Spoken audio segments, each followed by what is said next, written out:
Top of the hour PSL की बात करते हैं। पीएसएल के इंतजामी ढांचे में तब्दीलियों का ऐलान कर दिया गया है और टूर्नामेंट के 11वें एडिशन में खिलाड़ियों की सिलेक्शन ड्राफ्ट की बजाय ऑक्शन से होगी और ऑक्शन सिस्टम से टीमें मुतवाजन बनेंगी और खिलाड़ियों को ज्यादा कमाई का मौका मिलेगा और मेंटोर्स, ब्रांड एम्बेसडर और राइट टू मैच कवानीन को खत्म कर दिया गया और ऑक्शन से कबल हर फ्रेंचाइज टोटल 4 खिलाड़ी रिटेन कर सकती है, मगर हर कैटेगरी में ज्यादा से ज्यादा एक खिलाड़ी होगा। नई आने वाली दोनों टीमों को ऑक्शन से कबल 4 खिलाड़ी मुंतखब करने का मौका भी मिलेगा। हर फ्रेंचाइज को एक इंटरनेशनल खिलाड़ी को डायरेक्ट साइन करने की इजाजत दे दी गई है। डायरेक्ट साइनिंग के लिए अहल बैनुल अक़वामी खिलाड़ी के लिए लाजमी होगा कि वो 2025 एडिशन का हिस्सा ना रहा हो और ऑक्शन में इस्तेमाल करने के लिए हर टीम का सैलरी कैप $16 लाख तयन किया गया है और HBL PSL का जो 11वां एडिशन है 26 मार्च से शुरू होगा। इसी सारी चीज पर हमने बात करनी है। सलीम खालिक साहब हमारे साथ मौजूद हैं, स्पोर्ट्स के तजज़ियाकार साहब, बहुत बहुत शुक्रिया। गुड मॉर्निंग, कैसे हैं आप? बिल्कुल ठीक। आज तो सुबह सुबह आपको क्रिकेट की भी बड़ी खबर मिल गई। बिल्कुल ऐसा ही है। तो क्या कहते हैं फिर इस बड़ी खबर पे, ये जो पूरा का पूरा सिस्टम तब्दील किया गया है, क्या आपको लगता है खुश आइंद है? देखिए, जरूरी था क्योंकि जो 6 टीमें पुरानी थी, अगर हम मुल्तान को भी शामिल करें, वैसे यूजुअली होता यह है कि जो टीमें होती हैं जो पिछले साल खेला है उनमें से 8 खिलाड़ी को अगले सीजन में अपने पास बरकरार रख सकती हैं।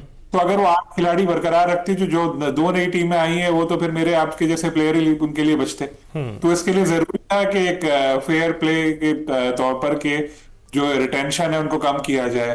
तो वो पीसीबी ने करके 4 तक पहुंच गए। साथ में ऑक्शन का काफी अरसे से मुतालबा था लोगों को कि ऑक्शन सिस्टम होना चाहिए और उसमें जो प्लेयर्स हैं सबके पास हक होगा कि भाई वो ज्यादा बोली दे के जिसको लेना चाहे ले ले। लेकिन अब बात यह है कि हर कैटेगरी में एक एक करके आपने अगर सेलेक्ट कर लिया, अपना बरकरार रखा प्लेयर, तो जो क्रीम है वो तो वैसे ही ऑक्शन से गालिबन हट ही जाएगी। जैसे आपने समझ सकते कि बाबर आजम ऑक्शन में आएंगे या कोई दूसरे इस टाइप के प्लेयर है, वो तो जाहिर उनकी बरकरार रखेंगी।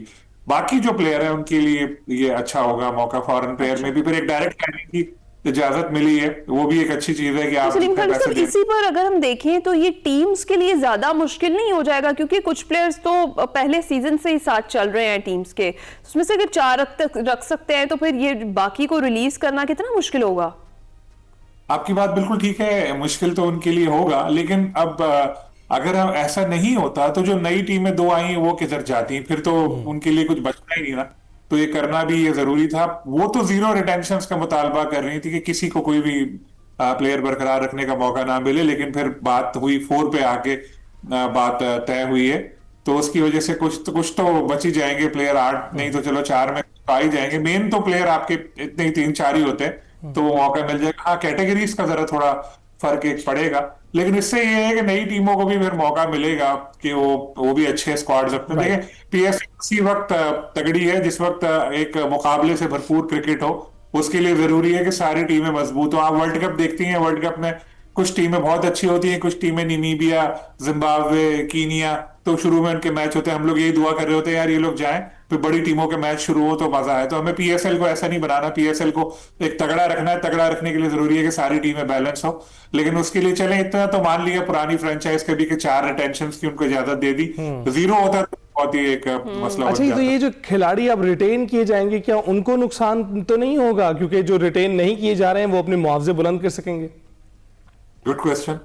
ये ऐसा बिल्कुल मेरा ख्याल है कि वो इस पर बात करेंगे अपने जो ओनर है, एग्जिस्टिंग टीम ओनर्स के, हमारे भी कुछ ख्याल करें, हमारे लिए भी कुछ करें, और डेफिनेटली वो खुद भी देखेंगे। क्योंकि अगर ऐसा है तो फिर तो जैसे एक उनके प्लेयर्स के साथ भी गलत हो जाएगा ना। जो प्लेयर रिटेन हुए वो तो दूसरों को जब देखेंगे यार इतने में बिक रहा है, इतने में बिक रहा है, मैं तो फंस।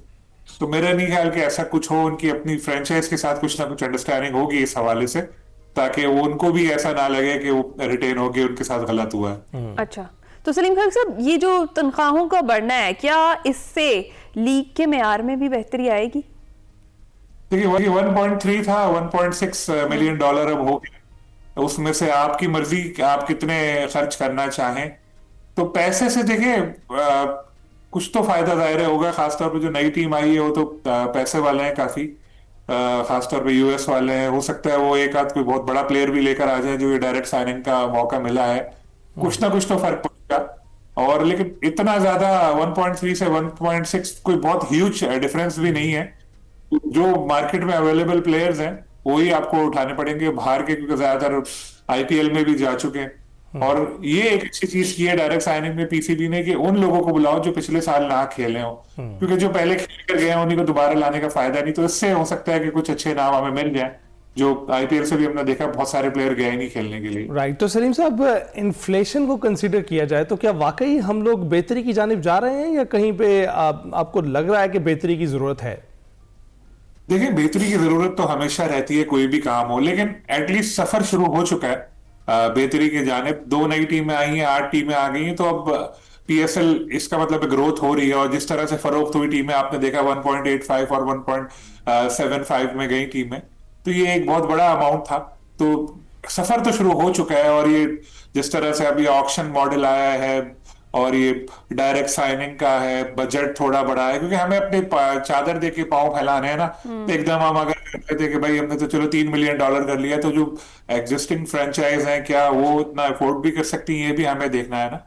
तो ये देखते हुए अपने एक वसाइल को देखते हुए तो एक सही ट्रैक पे जा रहे हैं। तो होपफुली इंशाल्लाह बेहतरी आएगी। तो सलीम खान साहब, पीएसएल से कबल मजीद भी कोई तब्दीलियां मुतवक्के हैं? ये तो बड़ी मेजर चेंजेस थी जो आई हैं, और आगे आप देख रहे हैं कि कोई और भी तब्दीली होगी या कोई चीज ऐसी रह गई है जिसको बेहतर करना जरूरी है?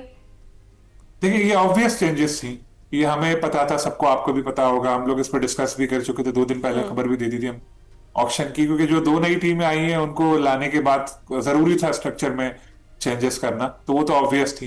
अब मुल्तान सुल्तान को फरोख्त करना है इनको, मुल्तान सुल्तान जब बिकेगी तभी फिर ये ऑक्शन और ये सारी चीजें हो सकेंगी, तो उसका अब इंतजार है। मेजर चेंज मेरे ख्याल है कोई शायद ऐसा हमें नजर ना आए, जो कुछ होना था वो बड़े बड़े काम तो हो ही चुके हैं।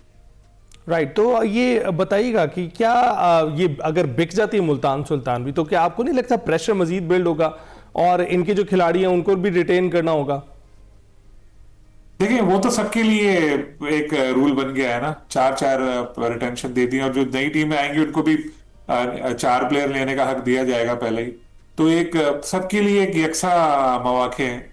ऐसा नहीं है कि नई टीमों के साथ गलत हुआ है या पुरानी टीमों के साथ कुछ गलत हुआ है, क्योंकि 4 रिटेंशन की उनको भी इजाजत दे ही दी गई है ना। अगर 0 होता तो फिर सकते थे कि उनके साथ गलत हुआ है। हाँ, एक चीज ऐसी हुई है, जो ब्रांड एम्बेसडर वाला रूल खत्म हुआ है, उसमें शायद ये लोग खुश ना हो, क्योंकि उसमें ये होता है कोई हायर कैटेगरी का प्लेयर आप उसको ब्रांड एम्बेसडर बना के निचली कैटेगरी में लेके बरकरार रख लें, तो एक प्लेयर तो उससे उनका काम हो ही गया होगा।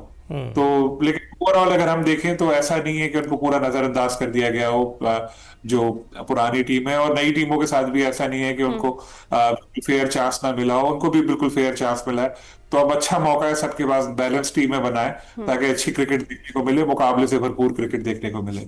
सही है, डेफिनेटली। और 8 टीमों के साथ तो मुकाबला जबरदस्त हो जाएगा। सलीम खान साहब, ये जो ऑक्शन मॉडल है इसका भी अब जिक्र भी कर रहे हैं, इसमें मेजरली किन किन खिलाड़ियों को सबसे ज्यादा फायदा होता हुआ देख रहे हैं आप? इसका पता चलेगा रिटेंशंस के बाद, जब ये लिस्ट एक सामने आएगी कि फला फला टीम ने इसको रिटेन किया है, इसको रिलीज कर दिया है। जाहिर है जो प्लेयर रिलीज होंगे उनको 2 नई टीमों को मौका मिलेगा, वो लेंगे, फिर जो बचेंगे वो फिर इधर आएंगे। मुझे लग रहा है असल इसका जो फर्क पड़ेगा वो फॉरेन प्लेयर्स पे आएगा। फॉरेन प्लेयर्स जैसे एक पीसीबी लिस्ट देता है कि जी ये प्लेयर दस्तयाब है, उसके बाद उनके लिए ज्यादा फायदा होगा। शायद हमारे लोकल प्लेयर में हमें ऐसा नहीं लगे कि सब प्रोसेस के बाद बच के ये इसके लिए। अच्छा, तो सलीम साहब, ये आपको लगता है कि ये फितरी मोड़ था ये एवोल्यूशन का हमारे पीएसएल के लिए, या फिर ये चेयरमैन पीसीबी जो हैं उनकी जो ड्रास्टिक मेजर्स हैं जिसमें कोई एक चीज पर तजर्बा नहीं किया जा रहा, पूरे का पूरा मॉडल रीडिजाइन किया जा रहा है? आपको लगता है कि हम इस मोड़ पे पहुंच गए थे जहां पे ये किया जा सकता था? देखिए, तब्दीलियां तो करनी थी, क्योंकि 2 नई टीमें आई हैं, तो उसके बाद तब्दीलियां तो बिल्कुल ऑब्वियस थी, करना ही था। लेकिन मोहसिन नकवी साहब भी जो आए हैं, तो वो भी, इनका जो एक इस वक्त मुझे लग रहा है एक जहन में उनकी यही है कि बस जल्द अज जल्द पीएसएल को एक और बड़ा ब्रांड बनाना है। तो वो इसलिए कोशिशें कर रहे हैं, और अच्छी चीज ये है कि सबको साथ लेके चल रहे हैं, चाहे नए भी हों पुराने भी हों। किसी को ऐसा नहीं कर रहे कि किसी को लगे कि हमारे साथ गलत हो रहा है। तो कोशिशें कर रहे हैं वो, और हमें नताइज नजर आ रहे हैं। जिस तरह टीमें हमारी फरोख्त हुई, और उम्मीद ये हो सकता है मुल्तान 2 अरब में भी चली जाए।